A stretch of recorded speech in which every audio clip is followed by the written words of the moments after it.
Praise the lord. Today's Bible reading సామెతలు 17వ అధ్యాయం. రుచి అయిన భోజన పదార్థములున్నను కలహముతో కూడి ఉండిన యుంట నుండుట కంటే నెమ్మది కలిగి ఉండి వట్టె రొట్టెముక్క తినుట మేలు. బుద్ధిగల దాసుడు సిగ్గు తెచ్చు కుమారుని మీద ఏలుబడి చేయను. అన్నదమ్ములతో పాటు వాడు పిత్రార్జితము పంచుకును. వెండికి మోసతగినది, బంగారమునకు కులిమి తగినది. హృదయ పరిశోధకుడు యెహోవాయే. చెడు నడవడి గలవాడు దోషపు మాటలు వినును. నాలుక హానికరమైన మాటలు పలుకుచుండగా అబద్ధికుడు చెవియొగ్గును. బీదలను వెక్కిరించువాడు వారి సృష్టికర్తను నిందించువాడు. ఆపదను చూచి సంతోషించువాడు నిర్దోషిగా ఎంచబడడు. కుమారుల కుమారులు వృద్ధులకు కిరీటము, తండ్రులే కుమారులకు అలంకారము. అహంకారంగా మాట్లాడుట బుద్ధి లేని వానికి తగదు. అబద్ధమాడుట అధిపతికి బొత్తిగా తగదు. లంచము దృష్టికి మాణిక్యము వలె నుండును. అట్టివాడు ఏమి చేసినను దానిలో యుక్తిగా ప్రవర్తించును. ప్రేమను వృద్ధి చేయకోరువాడు తప్పిదములు దాచిపెట్టును. జరిగిన సంగతి మాటిమాటికి ఎత్తువాడు మిత్రభేదము చేయును. బుద్ధిహీనునికి 100 దెబ్బలు నాటినంతకంటే బుద్ధిమంతునికి ఒక గద్దింపు మాట లోతుగా నాటును. తిరుగుబాటు చేయవాడు కీడు చేయుటకే కోరును. అట్టి వాని వెంట క్రూరదూత పంపబడును.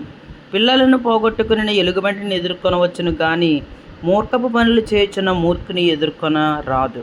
మేలుకు ప్రతిగా కీడు చేయటం మాని కీడు చేయువాని ఇంట నుండి కీడు తొలగిపోదు. కలహారంభము నీటిగొట్టున పుట్టు ఓట. వివాదము అధికము కాకమునిపే దాన్ని విడిచిపెట్టుము. దుష్టులు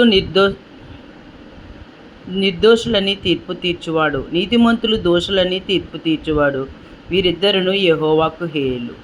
బుద్ధిహీనుని చేతిలో జ్ఞానము సంపాదించుటకు సొమ్ముండనేలా, వానికి బుద్ధి లేదు కదా. నిజమైన స్నేహితుడు విడవక ప్రేమించును. దుర్దశలో అట్టివాడు సహోదరుడుగా నుండును. తన పొరుగువానికి జామీను ఉండి పూట పొడువాడు తెలివి మాలినవాడు.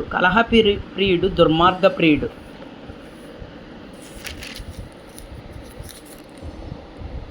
తన వాకిండ్లు ఎత్తి చేయువాడు నాశనము వెదకువాడు. కుటిలవర్తనుడు మేలు పొందడు. మూర్ఖముగా మాట్లాడువాడు కీడులో పడును. బుద్ధిహీనుని కనిన వానికి వ్యసనము కలుగును. తెలివిలేని వాడి తండ్రికి సంతోషము లేదు. సంతోషము గల మనస్సు ఆరోగ్య కారణము. నలిగిన మనస్సు ఎముకలను ఎండిపోచేయును. న్యాయ విధులను చెరుపుటకై దుష్టుడు ఒడిలో నుండి లంచము పుచ్చుకొనును. జ్ఞానము వివేకము గలవాని ఎదుటినే ఉన్నది. బుద్ధిహీనుని కన్నులు బూదిగంధములలో ఉండును. బుద్ధిహీనుడగు కుమారుడు తన తండ్రికి దుఃఖము తెచ్చును. తన్ను కనిన దానికి అట్టి వాడు బాధ కలుగచేయును. నీతిమంతులను దండించుట న్యాయము కాదు. అది వారి యథార్థతను బట్టి మంచివారిని హతము చేయితే. మితముగా మాట్లాడువాడు తెలివి గలవాడు. శాంత గుణము గలవాడు వివేకము గలవాడు. ఒకడు మూఢుడైనను మౌనముగా నుండినెడల జ్ఞాని అని ఎంచబడును. అట్టి వాడు పెదవులు మూసుకొనగా వాడు వివేకి అని ఎంచబడును. దేవుడి పరిశుద్ధ వాక్యం దీవించుగాక. ఆమేన్.